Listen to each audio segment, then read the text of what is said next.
Deus, obrigado, Senhor, porque estamos aqui reunidos como igreja do Senhor. Obrigada porque hoje o Senhor nos dá a oportunidade de conversar sobre um tema importante para a nossa igreja, importante para a sociedade, para esse tempo que a gente vive. Eu peço que o Senhor agora esteja abençoando o pastor Berlan, que vai dar um testemunho dele aqui para a gente, que a igreja possa ser edificada por esse testemunho, Senhor, e que o Senhor coloque no coração dele tudo que ele precisa falar aqui para a gente. Muito obrigada por tudo, eu te agradeço em nome de Jesus. Amém. Está enquadrado? Só queria saber se está enquadrado, mais nada. Eu passei. Oi? Não tem problema não. Estou aparecendo, né? Então tá bom. Não, porque uma vez eu fui dar uma palestra, minha cabeça ficou cortada. Aí nisso que eu ficava assistindo o vídeo, me dava uma aflição, porque eu queria mexer e não podia mais, entendeu? Aí, não é nem por causa dos outros, né? Por minha causa mesmo. Bom dia, gente boa. O pastor Marcos está informando que no final vai ter sorteio. Então, se você é brasileiro e gosta de ganhar, nem que seja um colírio de graça, então não vai embora antes de terminar a programação aqui.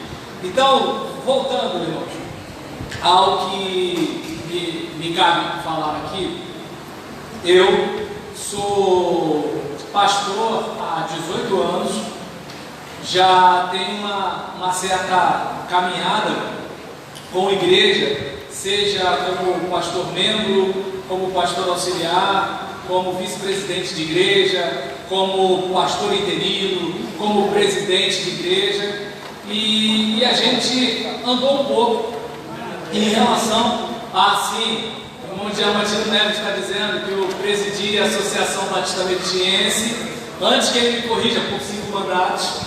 Então, assim, a gente tem uma certa caminhada com a igreja, a gente tem uma certa caminhada com liderança, a gente tem uma certa caminhada com problemas, com dificuldades dos mais variados, desde você precisar subir morro junto com mãe, né, de marginal para tentar convencer o cara a voltar e correr junto, né, obviamente, desde a confortar casais que perderam seus bebês, né, durante 2 anos consecutivos, o mesmo casal, ministrar do fúnebre com um caixão lacrado de criança de 12 anos, de gente fuzilada pelo crime.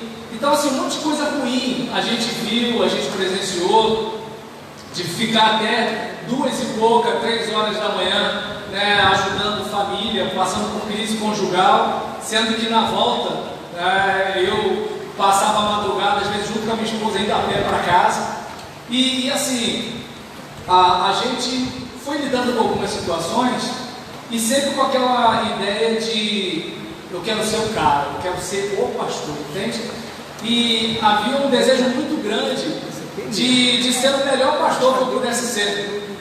Então era muito comum que surgisse em alguns momentos algumas situações difíceis. Era quando, por exemplo, alguém chegava para mim e trazia para mim a compreensão de que eu estava sendo um ditador, de que eu estava sendo um manipulador, de que eu estava sendo vitimista. E aí eu lembro de uma música da Legião Urbana em que tudo que eu mais queria era provar para todo mundo que eu não precisava provar nada para ninguém. Mas é tipo aquela pessoa que fala, eu não ligo, ligando. E hoje é diferente, mas na época eu não achava que eu ia quebrar. Essa é a questão. Até porque na minha cabeça, depressão era uma coisa associada especificamente a pensamento. Então, se eu vambora, vai acontecer, Deus vai abençoar, eu pensava, tá fluindo, né? E com o tempo eu reparei que eu ruminava pensamentos, só que eu não sabia que eu ruminava pensamentos. Para quem de repente não está acostumado com essa expressão, era uma coisa mais ou menos assim. Já viu quando você vai discutir com alguém e você tem as melhores ideias de dar um fora na pessoa depois que a discussão acabou? Aí você está lá lavando louça Pô, eu tinha que ter falado isso, eu tinha que ter feito aquilo, entende? Ou de repente naquela discussão de casal, mulher não deve entender muito disso não, mas homem, porque o homem sempre perde na discussão de casal. E aí nisso o cara tá lá, consertando o carro, pô, ela pulou desse assunto para aquele, da próxima, ou seja, então esse tipo de coisa, né, fazia eu revisitar situações que doíam. E aí eu etimologicamente comecei a pensar na palavra ressentimento. Ressentimento. Que aí você vê que assim, as palavras têm razão de ser, o porquê que elas são escritas daquele jeito. Embora hoje em dia o dicionário não serve para mais nada, né? Então, se eu me sinto um elefante, agora eu sou um elefante. Mas agora, assim, independentemente da minha constituição genética. Mas aí é um outro assunto. E aí, nesse caso, eu, por exemplo, fui passando por algumas experiências que, dentre essas que eu mencionei aqui muito rapidamente, mas eu vou passando por algumas experiências em que eu não percebia que eu estava adoecendo. Então, você às vezes vai pregar e você se sente meio mal enquanto está pregando. E nisso que você se sente meio mal enquanto está pregando, eu não sei explicar como isso acontece, né? O pessoal aí da lei da atração, das energias, aí deve saber explicar melhor que eu. Mas você meio que transmite que você não está com um sentimento bom, e aí as pessoas acabam reagindo, não verbalmente, mas gestualmente. Aí fica um clima difícil, porque você não está bem, aí você fala de um jeito que traz desconforto, e aí as pessoas reagem como quem está trancado, e essa linguagem para você, essa linguagem não verbal, faz você se sentir mal, porque você quer ser aquele pregador, né, que todo mundo quer ouvir. E eu reparava que quando a minha esposa pregava, o pessoal ficava assim. Quando eu pregava, o pessoal ficava assim. Eu pensei, alguma coisa está estranha comigo. Só que eu preferi ficar com inveja da minha esposa, né, que não fez teologia, do que eu pensar que alguma coisa estava mudando em mim. E aí, nesse caso, o tempo foi passando, várias coisas foram acontecendo, e o que eu não conseguia entender, porque eu não imaginava, nem quando eu fui diagnosticado, eu acreditei muito no psiquiatra, que eu estava depressivo. Para ter uma ideia, quase que eu falei, eu sei que o senhor fez medicina, especialização, residência, mas não é isso não, né? Porque crente sabe tudo, né, gente? A gente discute com todo mundo, já reparou?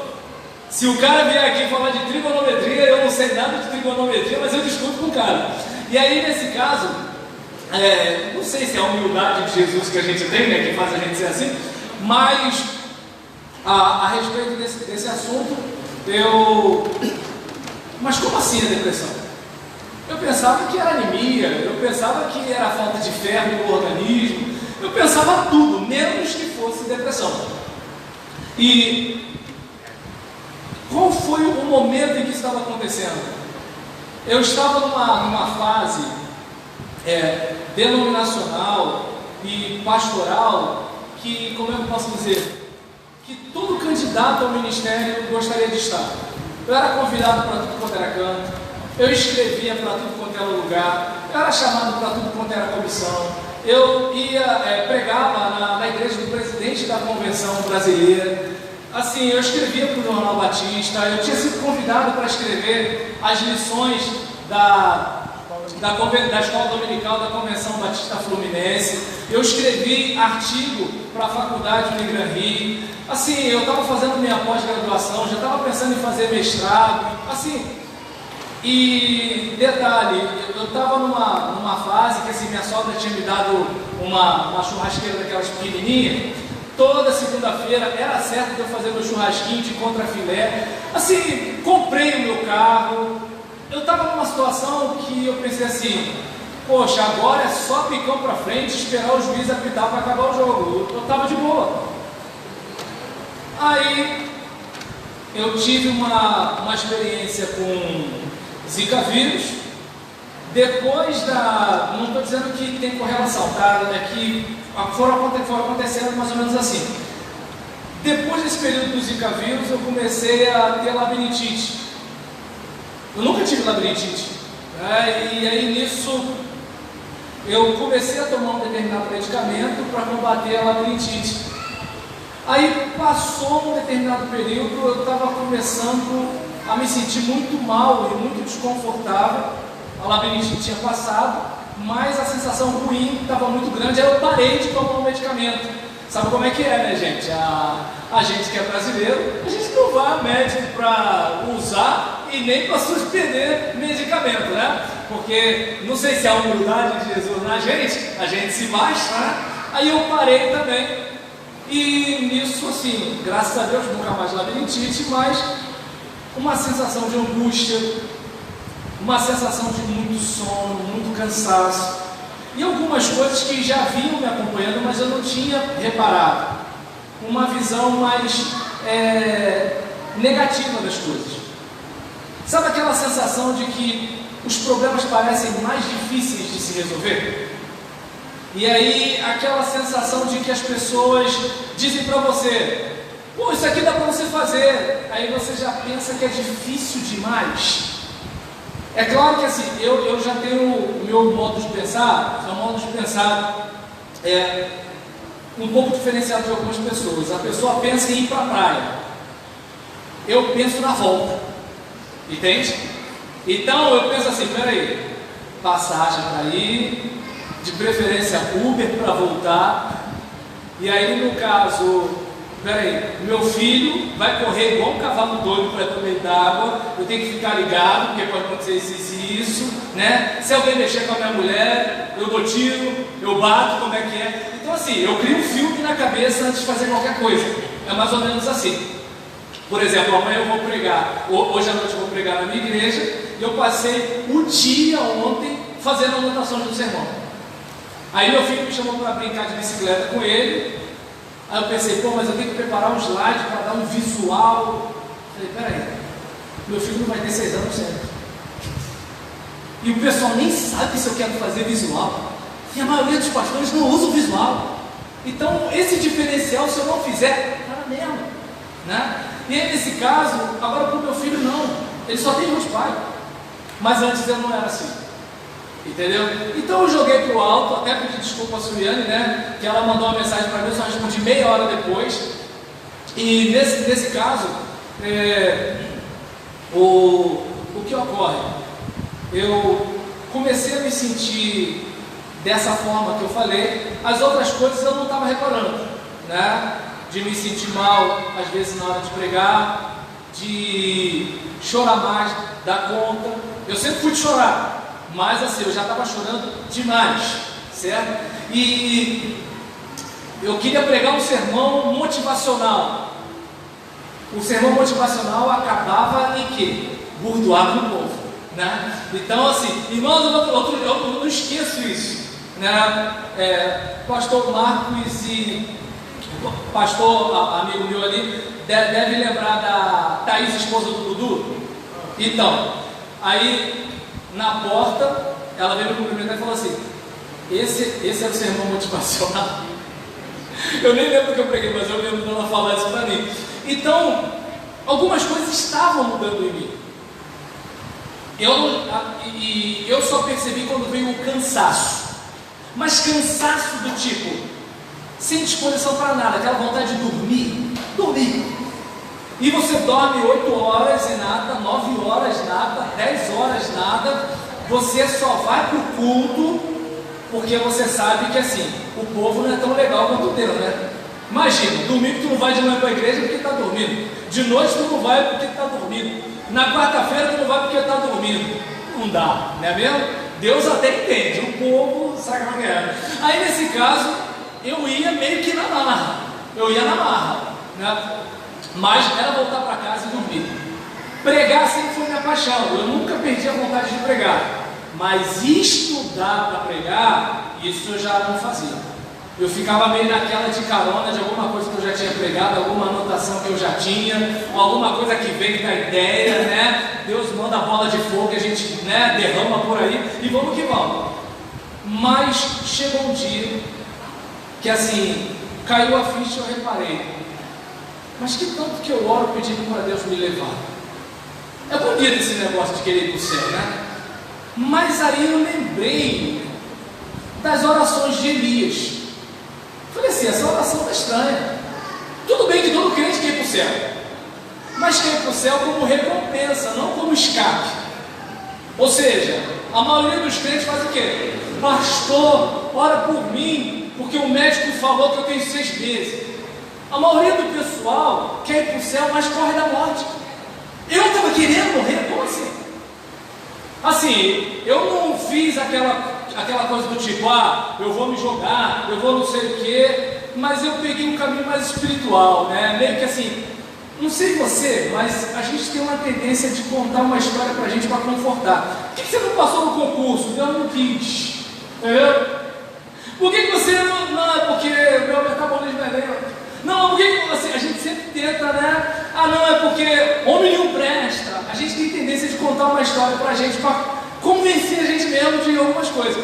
E aí nisso eu estava passando para mim aquela ideia de que eu quero ir para o céu, eu sou espiritual, eu sou um homem de Deus, eu não estou apegado a este mundo. Passarinhos, belas flores querem me encantar, certo? Uma coisa mais ou menos assim. Só que chegou uma hora que eu falei assim, eu estou pedindo demais para ir para o céu. Porque Batista tem isso, né? Ele tem mania de pensar na hora de orar, né? Pensar mais que sente o Batista. Aí nisso, estou eu ali, tem uma coisa errada. Mas aí foi caminhando até que um dia eu acordei angustiado. Uma angústia, eu não sei explicar para você, até porque acho que definir angústia é meio complicado também, né? Mas aí nisso, uma sensação que eu não sabia, uma agonia, uma coisa meio que assim. E parecia que a única coisa que iria me fazer passar aquela agonia seria a morte. Porque a questão não é que eu queria morrer, eu queria que aquela angústia acabasse. Aí eu peguei o carro e fui para a clínica Santa Branca. Aí cheguei lá, contei a minha história para a médica. Ela falou, olha, aqui a gente só pode ajudar com dor, febre, fratura, sutura. Seu caso não tem o que ser feito. Eu vou aqui fazer um encaminhamento para você. Quando eu vi a letra P, porque ela está escrevendo, eu estou prestando atenção. A letra S, a letra I. Quando ela foi para o Q, eu falei, eu não sou maluco. Aí ela falou, procura por favor, não sei o que lá. Eu na pose, mas por dentro eu estava assim. Não, eu? Doido? Não pode ser. Meu raciocínio funciona direito. E, assim, tô eu lá na pose, mas por dentro estava tendo uma assembleia batista aqui daquelas acaloradas que termina às 2 da tarde. E aí nisso eu estava, né? Se você não sabe como é isso, não perdeu nada. Aí nesse caso, né? Tô eu na minha crise. Mas, filho de militar, né? Então a gente tem aquela tendência de fazer o que é mandado. Eu tenho esse problema, né? E aí eu fui ao psiquiatra. Quando eu chego ao psiquiatra, ele me escuta e ele falou, qual é a sua ocupação? Eu falei, sou pastor. Aí ele falou, já pensou em mudar de ocupação? Eu falei, já. O problema é que quando eu visse alguém batizando, apresentando uma criança, fazendo alguma coisa desse tipo, eu iria me sentir frustrado, né? Então eu não acho que eu viveria bem abrindo mão disso. Ele, olha só, eu vou te encaminhar para a psicoterapia, você precisa de alguém para lhe ouvir. E naquela hora, quando ele falou aquilo, eu me senti tão acolhido. Por quê? Porque eu vi alguém que via que o trabalho pastoral é trabalho. Eu vi alguém reconhecendo uma coisa que eu esperava do rebanho e muitas vezes não vinha. Porque nós, aqui, principalmente aqui no Brasil, e quem vê televisão, está acostumado a ver o quê? Pastor como malandro. Pastor é aquele cara que não deu certo em nada na vida e fica rico às custas das inocentes pessoas que estão no culto, que não fazem mal a ninguém. E nesse caso, quando aquele cara fala aquilo para mim, eu falei, caramba, alguém está vendo que eu preciso ser ouvido, alguém está vendo que eu preciso ser acolhido. E aí nisso, quando ele passou o medicamento, eu falei, não, aí não, gostei dele até a página 15. Aí eu, mas por que medicamento? Vou ficar viciado, né? Até porque a gente que é crente, né? Quem aqui já foi em alguma reunião de oração sabe disso. Primeiro que a pessoa passa meia hora fazendo pedido de oração e ora 1 minuto, né? Aí nesse caso, nesse pedido de oração, a pessoa começa a contar um monte de dor que está sentindo. E aí, um irmãozinho do lado fala assim, toma isso aqui. Ó, eu tomei isso aqui, estou falando sério, né? Aí nisso eu já falei, gente, quando eu estiver na reunião de oração, não façam isso, eu não quero ser preso, não. Aí nesse caso, eu olhei para aquilo, eu falei assim, eu conhecia gente que tomava remédio sem prescrição médica. Falei, pô, eu não quero isso. Ele, olha só, o que acontece é que o organismo deixa de produzir determinada substância e o medicamento vai ajudar. Pensa numa rua que está com buraco, e aí a prefeitura vai e já viu como é que é? Não pensa lá no Japão não, que eles mudam aquele asfalto maravilhoso não. Pensa, né, no município desses aí, não o nosso que é perfeito, mas que assim, o cara vai estar com o negócio ali e tapa, entendeu? Então, aí nisso, o medicamento é como se fosse preencher aquela lacuna que eu estava tendo dificuldade de produzir devido ao hábito de vida que eu estava tendo. Tanto na questão, né, pensa o seguinte, um cara que vai dormir às vezes 2 da manhã atendendo uma família, aí se ele desliga o telefone, aí dá 10 horas da manhã, alguém liga para a esposa dele, dando bronca na esposa dele, porque o pastor não está atendendo as ovelhas às 10 da manhã, que deve ter uma vida tão boa que está dormindo. Então você vai dormir 2 da manhã, mas você sabe que antes das 7 vai ter um diácono ligando para perguntar se você está dormindo. Eu sei que parece filme de terror, mas aí nesse caso, não, é Santa Paz, perdão, guardar lá do céu.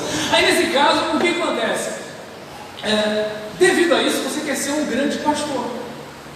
E aí, pensa no palito de fósforo, você acende, dá aquele fogo, mas daqui a pouco como é que o palito está? Mais ou menos assim. E aí, nesse caso, eu estava prejudicando o meu organismo. O mecanismo seria algo para fazer esse recapeamento, e se eu não mudasse meus hábitos, eu ia viver preso aquilo ali a vida toda. E devido a uma questão de tolerância, já viu aquele cara que bebe um copo de vinho e fica doidão, e aquele que bebe uma caixa de cerveja e não fica, né? Então, desculpe essas ilustrações meio grosseiras, mas é para você entender mais ou menos, né, a realidade. E aí, nesse caso, ele falou que eu precisava por causa disso. E eu pensei, legal, coisa de mais ou menos umas 2 semanas isso acaba. Porque eu não sabia o que era depressão, eu pensava que seria um tratamento rápido. E aí fui para a psicoterapia. Nas primeiras sessões, aí, porque a vida não presta, porque a igreja, porque meu pai, porque minha mãe, porque não sei o que lá, o cachorro, o vizinho, o papagaio, a Rede Globo. Aí nisso. E aí passou o tempo, eu comecei a perceber, né, que eu já estava começando a ver coisa mais positiva. Aí eu comecei a ver que, no meio de muita gente, porque assim, tem gente que não presta no evangelho, mas tem gente boa. Tem gente que, por exemplo, não merece a sua confiança, mas tem gente que te apoia. Tem gente que está sempre falando mal de você, mas tem gente que te promove.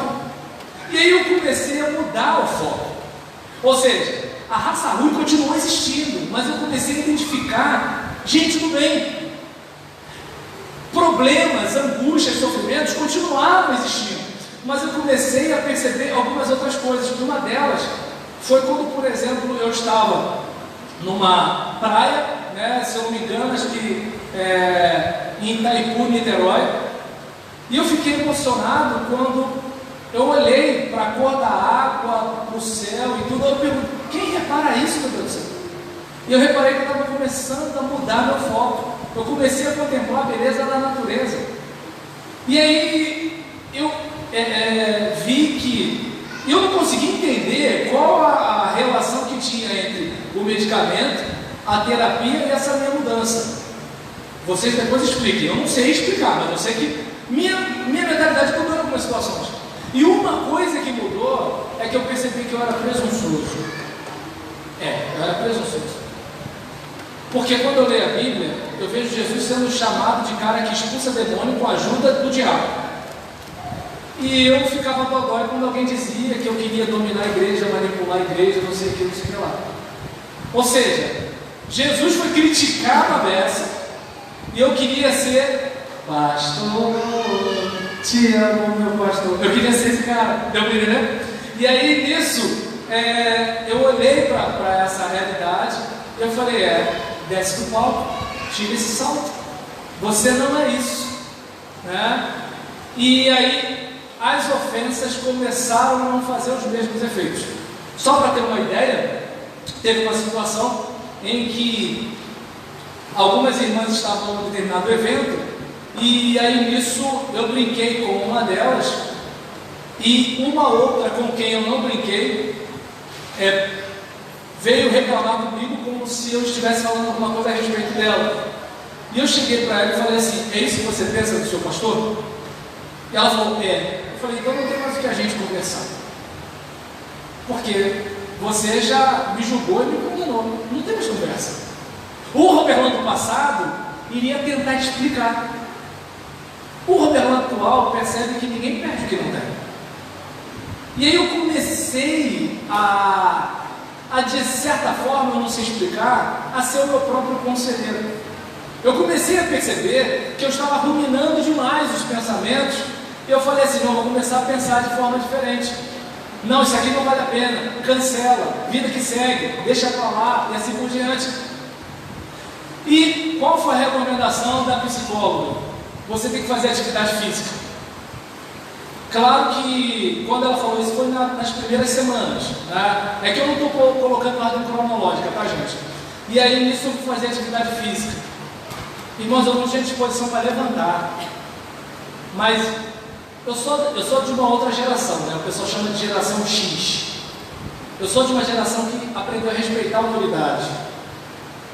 A psicóloga falou, ela tem um preparo que eu não tenho. Eu falei para ela, eu estou indo porque você está falando, mas eu não acredito que isso vai dar certo. Ela, tá bom, mesmo sem acreditar, vai lá. Aí eu fui. Nisso que eu fui, eu comecei uma vez na semana. Aí passou o tempo, 2 vezes na semana. Passou o tempo, 3 vezes na semana. Cheguei ao ponto de ir 6 vezes na semana.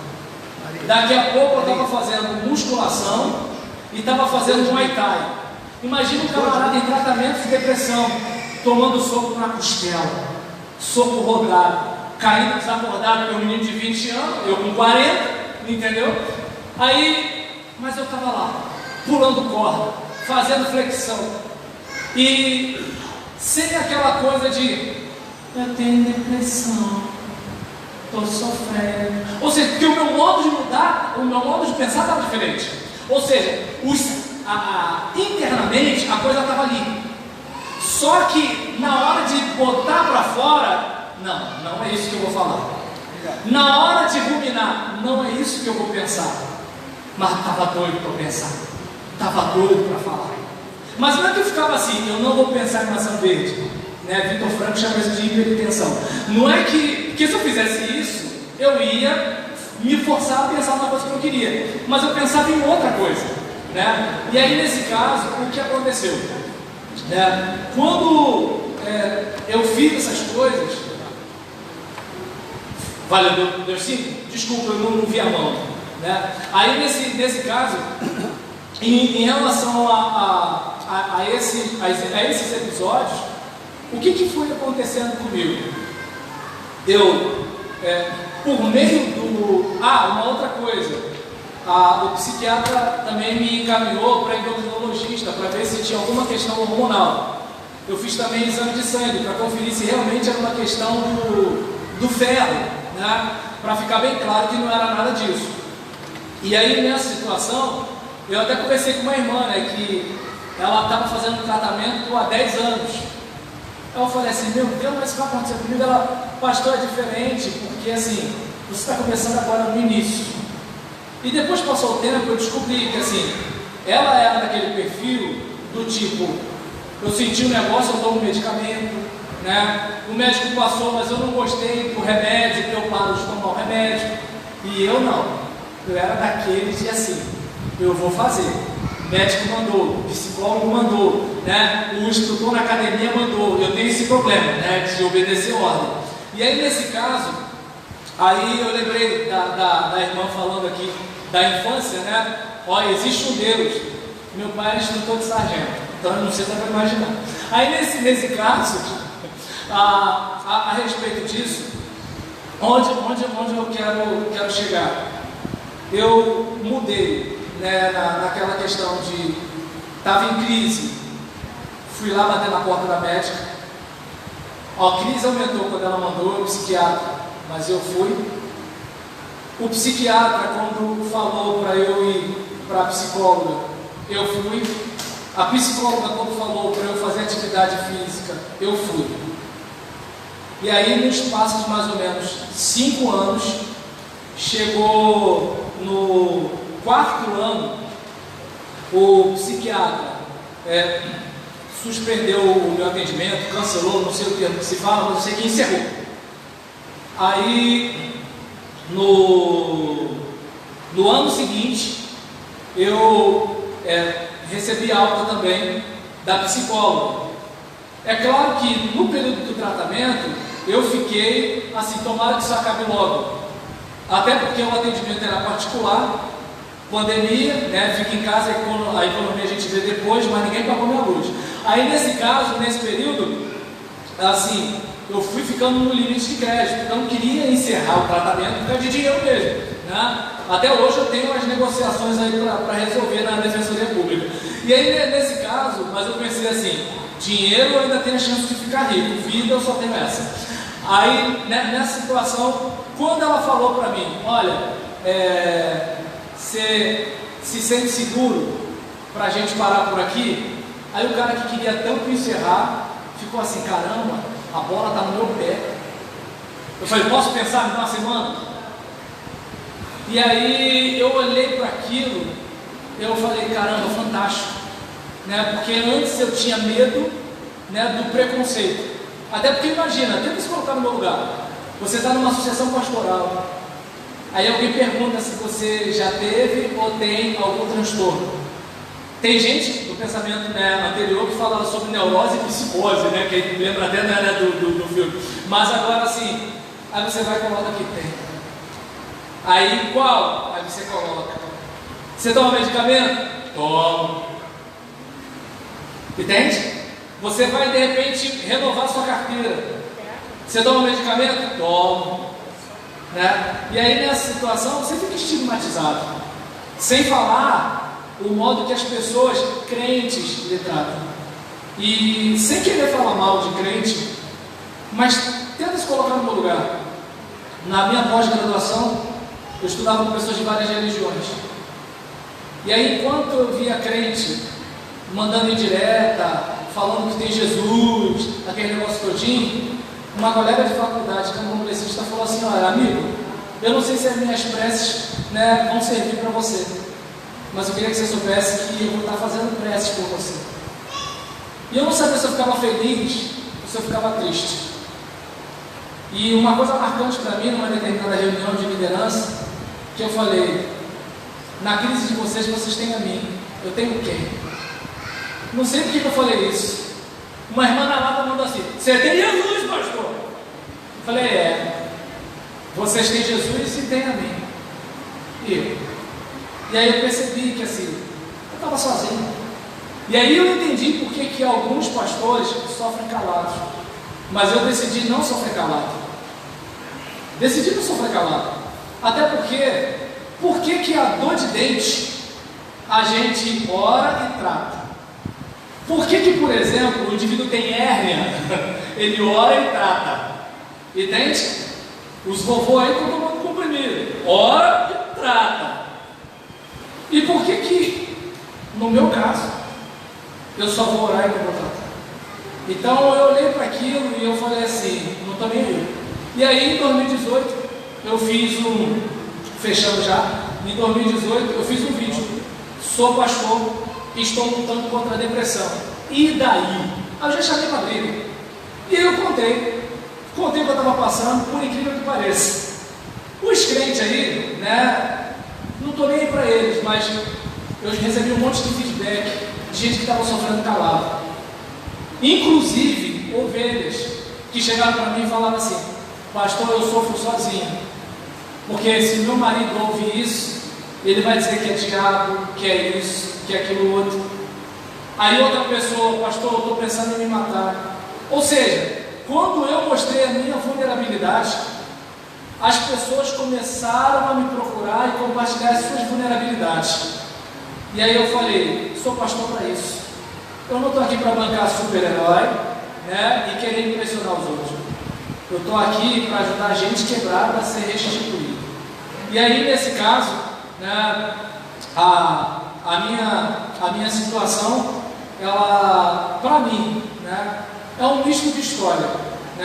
Miqueias 7,7 resume a minha fala, né, que eu paro aqui, dizendo o seguinte: diz assim o texto: eu, porém, olharei para o Senhor, esperarei no Deus da minha salvação, o meu Deus me ouvirá. Pergunta para mim se eu quero deixar de fazer atividade física, e continuo fazendo atividade física, me sinto bem, né? Ajuda na vaidade, né? 25 anos de casado, então me ajuda, né, na vaidade, né? Assim, estou me sentindo como alguém que está envelhecendo bem. E, por exemplo, daqui a coisa de 4, 5 meses estou fazendo 50 anos. Sou a mesma coisa que eu era? Não, não sou. E eu sei que se eu der mole, né, eu posso sofrer igual ou pior. Mas agora a parte boa é a questão, inclusive, do foco. Estou eu preparando meu sermão ontem, aí meu filho sobe nas minhas costas, 32 quilos, sobe nas minhas costas e vem aqui, me mexe, quer matar mosquito, me dá tapa, me faz cosquinha, me enche de raiva. Aí depois eu lembro assim: meu Deus, 49 anos, um filho de 6, obrigado, Senhor. Então, eu não sei se estava percebendo todo o caos que eu passei. Hoje, eu estou aqui falando para você e tem mais gente assistindo, né? E gente que de repente pode estar com vergonha de admitir, ou gente que pensa assim: eu nunca vou sair disso. E aí eu digo para qualquer um, né? Todas as coisas cooperam para o bem daqueles que amam a Deus, os quais foram chamados segundo o seu propósito. E eu sou um dos tais, como diz o livro da água. Obrigado, gente. Deus abençoe. Perdão pelo tempo.